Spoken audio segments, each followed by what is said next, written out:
오늘 제가 준비한 말씀은 고난, 당함과 바라봄, 고난을 당하는 것과 또 고난을 바라보는 것, 이것에 대해서 준비를 했는데 이 말씀을 이렇게 준비를 하면서 이렇게 성경 전체적인 걸 갖다가 한번 이렇게 쭉 제가 이렇게 생각을 해봤어요. 그랬더니 성경에서 나열되어 있는 모든 말씀들이 거의 대부분이 일단은 즐겁고 재미있고 유쾌하고 그런 말보다는 거의가 신약이든 구약이든 거의가 다 고난을 기술해 놓은 것 같아요. 어떤 예화라든지 뭐든지 보면 전부 다 거의가 다 사람들의 전쟁사, 죽고 죽이고 고난당하고 고난을 헤쳐나가고 고난 뒤에 어떻게 하는지 모든 얘기들이 보니까 성경 속에 있는 얘기들이 거의가 대부분 제 생각에는 그렇습니다. 이렇게 나열되어 있는 것들이 보니까는 밝고 아름답고 즐겁고 유쾌하고 상쾌한 얘기보다는 고난을 많이 이렇게 기술해 놓은 것 같아요. 내가 이거 말씀을 준비하는 거 선입관을 가지고 이렇게 생각을 해서인지 몰라도 그래서 저는 지금까지 그러니까 저희가 교회를 다니면서 많은 설교를 들어봤습니다. 그 가운데는 거의 대부분이 고난을 당함에 관한 것들이었던 것 같아요. 제 기억 속에는. 고난 당했을 때 어떻게 풀어지고 또 하나님께서 어떻게 역사하시고 어떻게 되는 건지 그런 것에 대해서 참 많은 말씀을 들었지만은 고난 당함을 바라보는 그러니까는 주체와 객체라고 했을 때 객체의 입장에서 이렇게 서서 이렇게 얘기 들었던 기억은 제 기억에는 거의 없는 것 같아가지고 그래서 오늘은 주로 제가 말씀드리고 싶은 거는 고난의 주체가 아니고 고난의 객체, 그는 고난을 바라보는 눈, 고난을 바라보는 마음 그런 거에 대해서 이렇게 좀 많이 생각을 해봤습니다. 그래서 우리가 이 성경에서 많은 고난사가 있지만은 그래도 신약과 구약의 대표적인 고난의 인물들을 보자면은 구약에서는 우리가 쉽게 욥을 갖다가 얘기를 하고 신약에서는 뭐 말할 것도 없이 우리 예수님 그리스도를 생각하게 되는데 그래서 저는 오늘 말씀을 갖다가 구약의 욥과 신약의 예수님 그들의 고난사는 우리가 익히 잘 알고 있기 때문에 그들이 왜 고난을 당해야 됐고 그 얘기보다는 욥의 고난을 바라보는 사람들 또 예수님의 고난을 바라보는 사람들 그 사람을 중심으로 해가지고 좀 이렇게 말씀을 좀 풀어나가고자 합니다. 그래서 욥을 갖다가 제가 말씀을 준비하면서 욥을 이렇게 다시 한번 천천히 이렇게 묵상하면서 이렇게 생각하고 바라봤는데 욥기라고 되어 있지만은 이 저자의 의도를 갖다가 과연 이 저자가 욥의 고난사를 쓰기 위해서 이 글을 썼을까 하는 생각이 문득 들었어요. 이 욥의 고난사를 단순히 서술하기 위해 가지고 물론 욥이 나중에 마지막에 가서는 모든 걸 다 깨우치고 내가 귀로 듣던 하나님을 눈으로 보게 됐습니다는 고백이 나오지만은 이 저자가 이 욥기를 쓸 때에는 욥의 너무도 시작이 황당하기 때문에 하나님께서 과연 이렇게까지 사람을 갖다가 아무 이유 없이 징벌할 이유가 없는데 왜 이렇게 징벌이 시작되고 이게 얘기가 이어나가는지 생각했을 때 거기에는 그의 세 친구들을 갖다 여기다 연루시키기 위해 가지고 세 친구들은 그 저자가 그냥 단순히 가공으로 쓰여진 인물이 아니고 실제적으로 지명까지 되면서 이렇게 얘기했던 걸 보면은 실제적인 사실일 수도 있지만은 그 시대적 상황이었던 것 같아요. 지금 시대도 마찬가지고 가정이든 사회든 국가든 어떤 고난을 당했을 때 고난을 풀어가는 눈들 어떻게 바라볼 것인가. 그래서 여기서 지금 말하고 있는 그 욥의 친구들 뭐 엘리바스나 빌닷이나 또 여기 보면 소발 같은 경우에 전부가 다 이 사람들이 하는 얘기는 욥의 그 어떤 험난한 상황을, 고난을 바라보면서 하는 얘기들은 거의가 다 뭐 말은 틀리지만은 이구동성적으로 하는 얘기가 인과응보적인 그런 얘기들이에요. 네가 잘못했기 때문에 너에게 이런 고난이 따라온다. 근데 제가 이 말씀 제목을 잡으면서 했던 성경 구절이 시편에 보면은 고난이 유익이다. 고난이 유익이다. 누구한테? 나한테는 고난이 유익이다. 이렇게 시편에 써 있는데 우리가 이 성경을 보면서 착각하고 있는 것이 하나가 욥의 세 친구도 마찬가지고 시편에서는 분명히 고난이 나에게 유익이라고 했는데 우리는 거기다 한번 쿠션을 매겨가지고 그 받은 말씀을 항상 너한테 적용을 시키는 것 같습니다. 고난이 너에게 유익이다. 내 주위를 둘러보고 나를 바라봐도 나한테 어떤 고난이 닥쳤을 때 그 고난을 극복해가는 과정 중에서 현실은 힘들지만은 지내놓고 났을 때는 그것이 나에게 고난이 유익이고 나한테는 참 앞으로 나가는데 큰 힘이 되었다는 걸 고백하게 되지만은 고난을 당하는 순간만큼은 내가 그게 나한테 유익인지 그렇게 생각할 수 있는 사람이 과연 몇 명이나 될까? 내 자식이 죽어서 너무 아픈데 집사님, 고난은 유익입니다. 하나님이 다 좋게 하시려고 하시는 겁니다. 그게 과연 먹게 들어갈 수 있는 말인지. 그러니까 성경을 바라볼 때 우리가 좀 직시해야 될 부분은 하나님과 나의 관계가 1대1이듯이 성경과 나의 관계는 1대1이어야 되는데 나한테 성경은 전부가 다 나한테 주시는 말씀인데도 불구하고 사랑하라 하셨으면은 집사님 사랑하세요. 회개하라 하셨으면은 집사님 회개하세요. 형제님 회개하세요. 형제님 사랑하세요. 하나님이 나한테 주는 말씀을 갖다가 늘 우리는 착각하고 살고 있어요. 그래서 지난주에 이동규 형제께서 뭐 많은 질문들 하셔서 제가 그냥 웃자고 하는 얘기 또 오늘 오시면 다 설명이 되고 풀이가 될 거라고 말씀하셨지만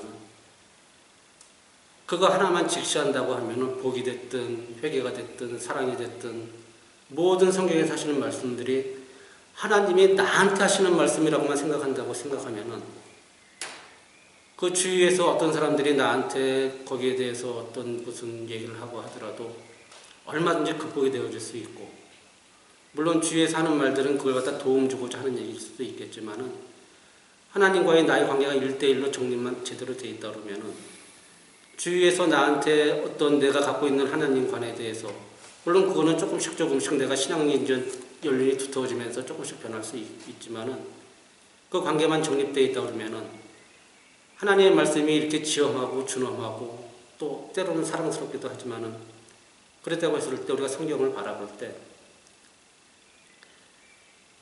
이 욥의 세 친구처럼 나의 친구가 당하는 고난 앞에서 과연 그렇게 얘기를 할 수 있을까? 내가 나의 고난을 갖다가 내가 내 하나님 앞에 내 무릎 꿇고 내가 회개하고 내가 눈물을 흘리며 통환으로 회개할 때 하나님께서는 나에게 어떤 그 갈 길을 열어주시고 고난의 극복의 방법을 알려주시고 치유를 해주시지만은 당장의 나의 슬픔과 나의 고통이 그렇게 큰데 주위에서 물론 주위에 있는 사람들은 거기에 뭐 아픈 상처에다가 소금을 뿌려서 더 아프게 하기 위해서 그런 건 아니지만은 당하는 사람의 입장에서는 상대방은 위로한다고 하고 동정한다고 해서 그렇게 말을 하지만은 주체의 입장에서는 그것이 오히려 독이 되는 경우가 많은 것 같습니다. 그래서 우리가 주위에 고난당하고 아파하고 슬퍼하고 힘들어하는 형제자매들 앞에서 함부로 위로하거나 내가 위로한다고 하면서 하나님의 말씀을 거기 들이대고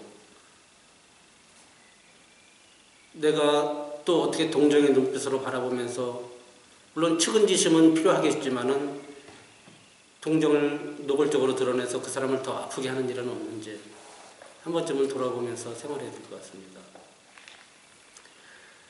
그래서 여기 보면은 그 고린도전서 10장 13절이 있는데, 고린도전서 10장 13절,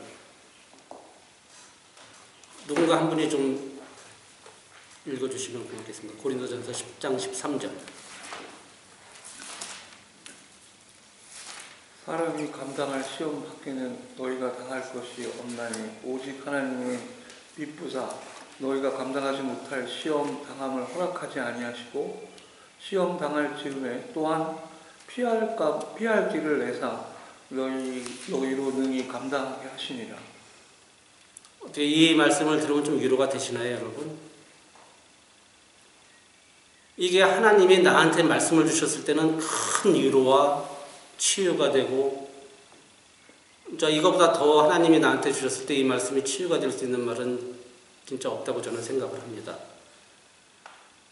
그렇지만 누군가 아파하고 힘들어하는데 누군가가 옆에 와서 이 말씀을 들이대며 집사님, 형제님, 지금의 고난은 하나님께서 다 피할 길을 만들어 놨습니다.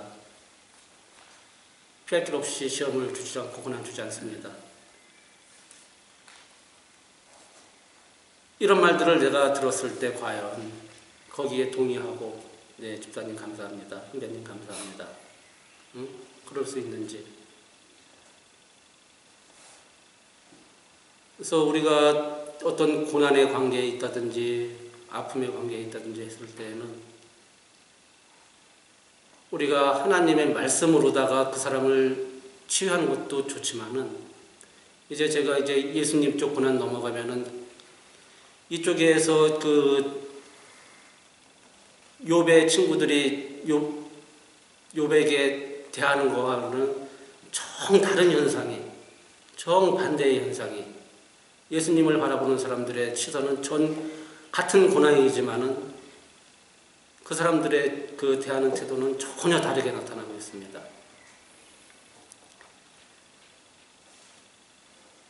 그래서 예수님께서는 공생애 동안에 많은 가르침도 주고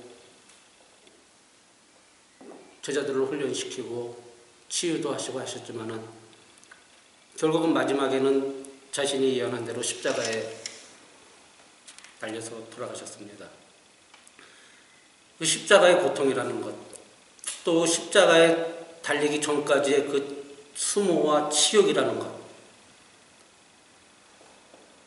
우리가 머릿속으로 상상만 해도 진짜 너무나 그거는 감당할 수 없는 그런 고난이고 아픔이고 힘듦이고, 그걸 또 언젠가는 우리는 그 영상을 접해가지고 그걸 갖다가 본 적도 있습니다. 그 이미지가 저희 머릿속에 다 남아있을 것이라고 생각합니다. 예수님께서 이처럼 고난당하고 힘들어할 때 그들의 주위에 있던 사람들은 예수님을 향해서 어떻게 바라보고 어떤 생각을 가지고 어떻게 했었는지 몇 사람의 예로 간단히 살펴보도록 하겠습니다. 물론 예수님의 가장 1등 제자였던 베드로 같은 경우에는 예수님의 고난이 시작되는 순간에 그를 외면해버렸습니다. 완전 부인해버렸습니다. 이런 형태의 사람이 또 한 사람이 있었고, 그리고 거기 또 요한복음에 보면은 마가복음에 보면은 마가복음 15장 40절에 보면은 예수님이 숨지고 나서 예수를 멀리서 바라보는 사람들이 있었습니다. 또 누가복음 23장 27절에 보시면은 예수님이 끌려갈 때 가슴을 치며 슬피 우는 여자의 큰 무리가 있었습니다. 또 마가복음 15장 21절에 보면은 구레네 사람 시몬, 이 사람은 예수님의 십자가를 지고 겟세마네 쪽으로 갑니다. 골고다 쪽으로 갑니다.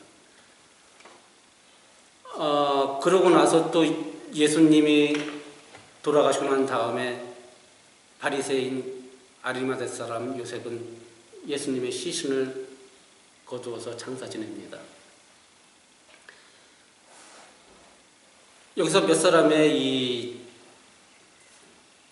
예를 보면은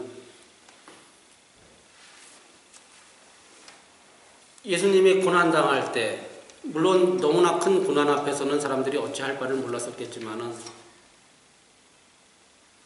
예수님을 멀리서 바라보는 한 무리들, 이 사람들은 거기 서서 어떤 심정으로 거기를 바라보고 있었겠습니까?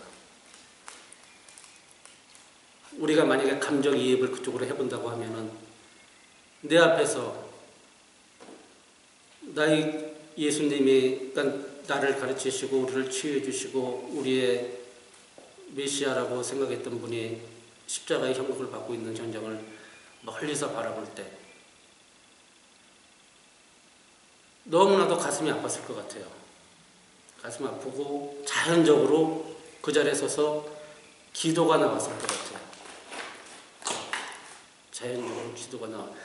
그래서 제가 여기 오늘 말씀의 가장 중요한 포인트는 지금 말씀드린 대로 기도. 고난과의 상관관계에서 고난을 치유할 수 있는 우리들의 가장 좋은 것은 우리 하나님께서 우리에게 기도라는 것을 주셨어요. 그 사람에게 고통받는 자에게 어떤 위로의 말도 필요하고 동정도 필요하고 그런 것도 있겠지만 내가 그 사람을 위해서 기도할 때 보이지 않는 곳에서 등 뒤에서 기도할 때 하나님께서는 그 사람의 고통과 아픔을 치유해 주실 거라고 저는 믿습니다. 멀리서 슬피 우는 여인들, 아픔에 동참하는 거죠. 내가 나의 친구가, 나의 형제가, 나의 이웃이 아픔을 당할 때 우리 성경에도 쓰여 있듯이 함께 즐거워하고 함께 울어라, 함께 슬퍼하라. 공동체 안에서도, 가정 안에서도, 사회 안에서도, 국가 안에서도 누군가 아파하며 힘들어할 때 같이 울어줄 수 있는 마음, 억지로 짜내서 우는 울음이 아니고 진짜 그 사람의 아픔을 내가 나의 아픔으로 받아들여서 같이 울 수 있는 그런 겁니다. 그리고 또 그 아리마대 사람 요셉 같은 경우에는 그 사람은 예수님 살아생전에 고난 과정에 있을 때는 전혀 드러내질 않았습니다. 자기의 신분을, 어떤 위치를. 그렇지만 다 고난이 끝나고 났을 때에는 큰 불이익을 감수하고라도 자기가 그랬을 때 자기한테 어떤 불이익이 올 수 있다는 걸 갖다 감수하면서도 그 고난의 현장을 뒷수습을 합니다. 우리도 주위에서 그런 사람을 종종 볼 수 있습니다. 묵묵히 어떤 고난의 현장에서는 티를 내지 않고 있다가도 그 고난이 다 종결됐을 때는 그 뒷수습을 묵묵히 하는 사람들, 이런 사람들이 정말 필요하지 않을까 생각합니다. 나 자신도 과연 내가 이렇게 어떤 나의 처지의 불이익을 감수하면서 그런 일을 할 수 있을까 한번 되돌아보게 되기도 하고요. 또 한 사람, 여기 그 구레네 사람 시몬 같은 경우에 자이든 타이든 간에 고난의 현장을 직접 같이 했습니다. 내가 고난의 현장에서 고난을 나눠 짊어지고 갈 수 있는 그런 삶을 보여줬습니다. 경우에 따라서 많은 고난의 케이스가 있겠지만은 가령 뭐 내 자식이 아프고 내 부모가 아프고 그랬을 경우에 내 신체의 일부분이 필요할 경우에 우리는 거의 망설임 없이 나의 어떤 안위는 생각하지 않고 나의 것을 떼어내줄 수 있는 것이 가족 안에서의 어떤 고난의 극복의 방법일 수도 있지만 우리가 나와 상관없는 사람들, 내 가족이 아닌 사람들,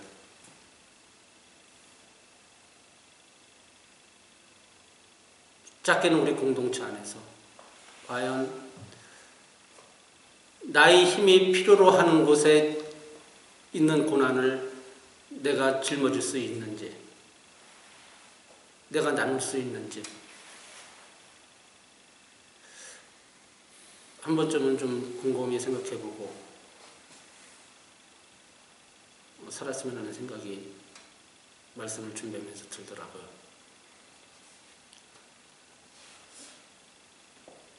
그래서 제가 오늘 말씀이 너무 극단적인 걸 갖다가 앞뒤를 대비해서 이렇게 말씀드리는 것 같기도 하지만은 우리들의 삶 자체가 거의 플러스 아니면 마이너스 반대편에 서 있는 것 같아요. 내가 고난을 바라보는 눈도 이쪽 아니면 이쪽이지 중간에서 이렇게 서 있는 경우는 거의 없는 것 같기 때문에 오늘 말씀이 여러분과 저에게 한 번쯤은 더 생각할 수 있는 시간이 되고 한 번쯤은 더 나눔이 무엇인지 그런 거에 대해서 생각해 볼 수 있는 시간이 되었으면 좋겠다는 생각을 했습니다. 그래서 오늘 말씀은 이것으로 맺기로 하는데 우리 성가대 준비됐으면은 36페이지 한번 같이 찬송하고 마쳤으면 좋겠습니다. 준비되겠습니까?